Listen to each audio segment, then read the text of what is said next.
या कहानी के नथा चओ बिल्कुल सब्जेक्ट उनमें फ़िल्सफ़ो हाणे असांजे करे चऊं त a brief history of time Stephen Hawking जो असां सिंधी में ट्रांसलेट करे छॾियो त बसि असां फिज़िक्स में वॾो कमाल करे छॾियो। जेकॾहिं असां चऊं त सोफीज़ वर्ड असां सिंधी में ट्रांसलेट करे छॾियो त समूरो फ़िल्सफ़ो कन्वर्ट थी वियो सिंधी में।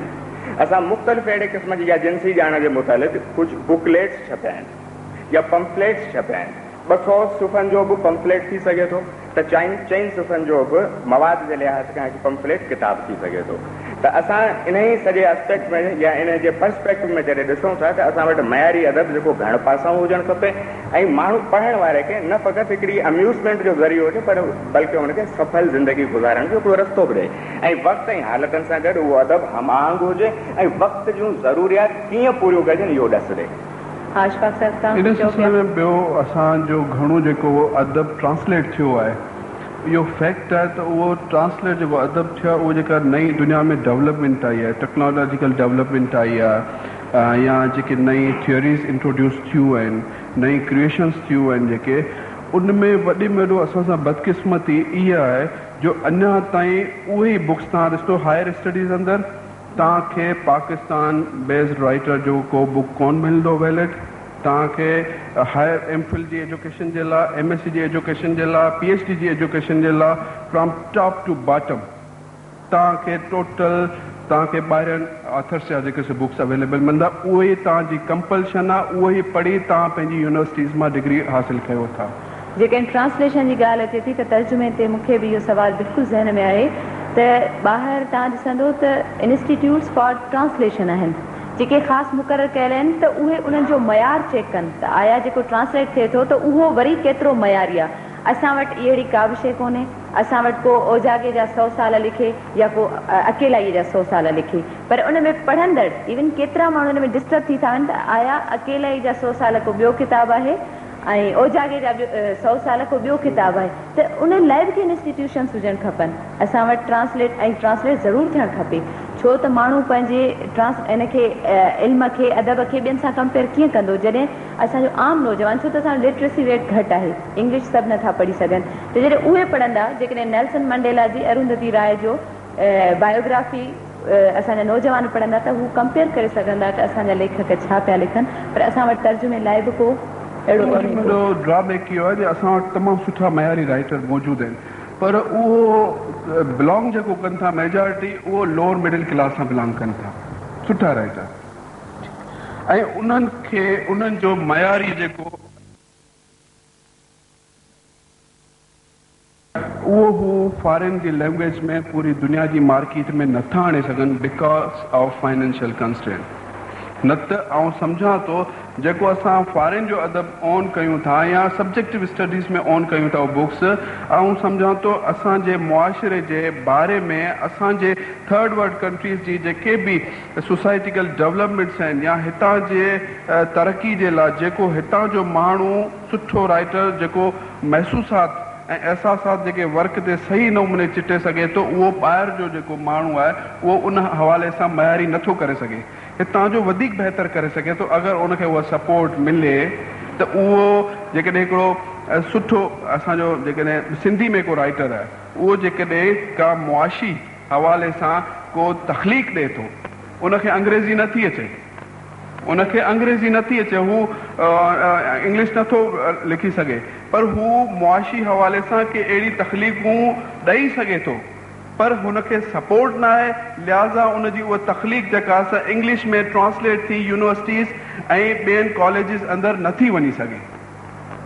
जंहिंजे करे असां वटि इहो ओवरऑल कॉन्सेप्ट इहो आहे त असां वटि मयारी राइटर न आहिनि या असां वटि अहिड़ो को सुठो लिटरेचर न आहे अहिड़ो को असां वटि अदब न आहे या असां वटि अहिड़ा के माण्हू न आहिनि मेन जेको अची थो वञे फैक्टर जेको फाइनेंशियल कंस्टेंट आहे ऐं हिक ॿिए जी सपोर्ट न आहे कलेक्टिव जेका असांजी इज्तमाही सोच हुजणु को घुरिजे हिक ॿिए खे सपोर्ट करण जी उहा न आहे असांजे राइटर्स जी रैंक अंदरि एतिरी त जेलसनेस आहे जंहिंजे करे बि असांजो जेको हितां जो सिंधी राइटर आहे उहो ख़ुशूसन हिक ॿिए जी तनक़ीद जो शिकार घणो रहियो आहे हाँ, पंहिंजी जॻह ते तनक़ीद बि हुजणु खपे पर बराए इस्लाह। ऐं तनक़ीदी अदब त असां वटि बिल्कुलु ईअं चइजे त सिरजियो नथो वञे। हक़ीक़त में तनक़ीद असां वटि हूअं त घणी कई थी वञे, कालम में त घणी कई थी वञे, पर तनक़ीदी अदब या तनक़ीदी को किताब असां वटि नथो छपियो वञे। तव्हां नकाश साहब छा चवंदो उन बारे में? तनक़ीद जे हवाले सां बदकिस्मती सां चवणो थो पवे त जंहिं किताब खे हिन खां अॻु में नालो न खणंदुसि, जंहिं किताब खे आउं सिंधीअ में तनक़ीद ते पहिरियों मयारी ऐं बहितरीनु किताब सम्झंदो हुअसि,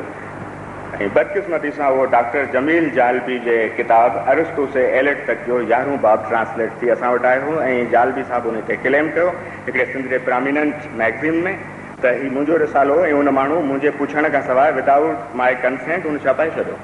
प्लेजरी थी आहे। जॾहिं इहे ॻाल्हियूं ॾिसूं था त पोइ चऊं था त वाक़ई असां वटि का उहा शइ नथी सिरजी वञे। ऐं पंहिंजी ॻाल्हि खे वरी उन जेका पहिरियों सुवाल तव्हां पुछो उन ई हवाले सां कंटिन्यू कंदुसि, उतां उहा ॻाल्हि हुते मुकमल ऐं सम्झां थो कोन थी सघी आहे त असां वटि अदब जेको हेसि ताईं तकलीफ़ थी रहियो आहे, थी आयो आहे, उहो मयारी न आहे। उन जे ॿिया जेके फैक्टर आहिनि, हिकिड़ो फैक्टर हीउ बि आहे त असां वटि जेके कल्चरल डिस्क्रिमिनेशन्स आहिनि या कल्चरल कन्फ्लिक्ट्स आहिनि अर्बन ऐं रूरल जे हवाले सां,